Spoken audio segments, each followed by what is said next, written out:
Hi everyone, in this video I'm going to show you how to recover deleted text message on iPhone. So on your messages, all you have to do is to tap this arrow button, filters, and you'll be able to see here the summary of all messages, your known senders, unknown senders, and unread messages.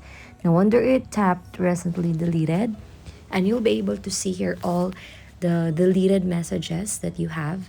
So just tap on the message that you wish to recover and then have it in long press.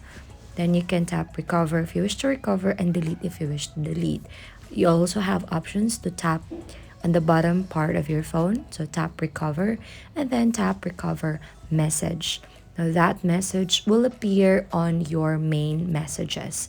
Now, always remember that conversations show the days remaining before the session.